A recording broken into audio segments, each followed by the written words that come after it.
What's up, everybody? Keith Mitchell here, and over the weekend, Valve released a client for Steam that enabled DualSense support for the DualSense controller. Now, as you all know, natively it has no Windows support whatsoever. So people have tried to plug into Windows recognizes it, and you can use it for basic things, but that's pretty much it. If you tried to use it for games, it didn't work. Thanks to this new update from Steam, this works in a handful. I should say more than a handful. It works for almost all the games that I played in Steam so far. So I wanted to give you guys a little demonstration. So again, this is the DualSense controller. It's a sexy controller, probably one of the best controllers I've ever used. And I'm going to show you a little bit how this works. So if my audio drops out, I apologize. I'm moving back and forth between the mic. And we will go ahead and hit the button. And this will open up big picture mode on Steam. Works pretty fast. No issue so far. I can use it to navigate pretty much everything in here. I can go up to the top. I can go to library. I can go to store. I can go to web. All the triggers work. It works very well. And I can use it to pick up or to play certain games. So I will give you a couple of demonstrations here. First, we'll launch Tekken 7 on the PC.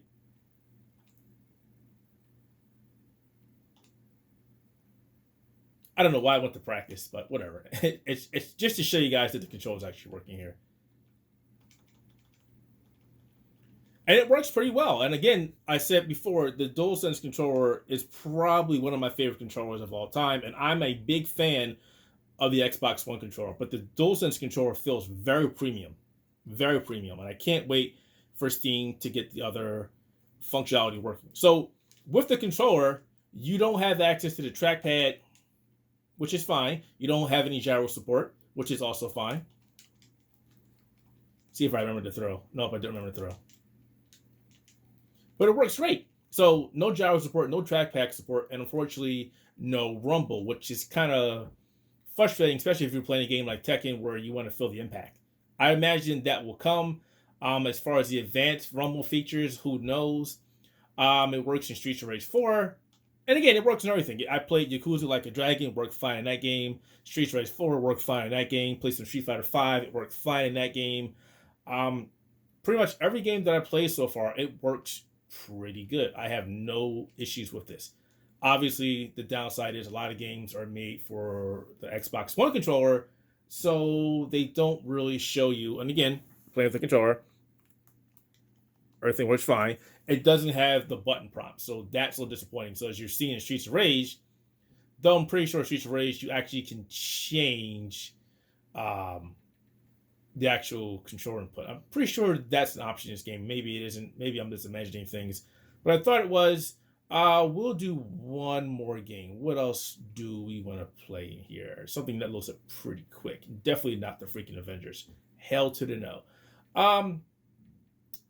How about some... Oh, I took off Resident Evil, so it's not there.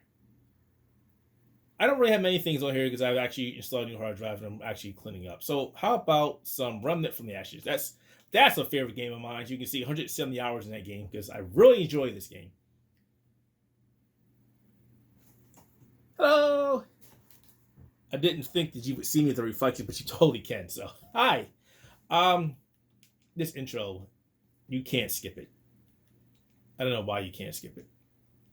They should stop making games with intros that you can't skip. I get it. You want us to know who made the game. Fantastic. That's great. We know who you are. We don't need to see all that. All right. So, play offline. Again, it's picking up my character. It's picking up It's picking up my movement. Everything works just fine. And again, you guys don't believe me. It is using the DualSense controller. It doesn't light up. That's frustrating. I'm not using the wireless Bluetooth functionality on it, but it does work as well. But I'd rather use wired just for now, just to see how everything is going. And because it is also a beta, things may not work properly.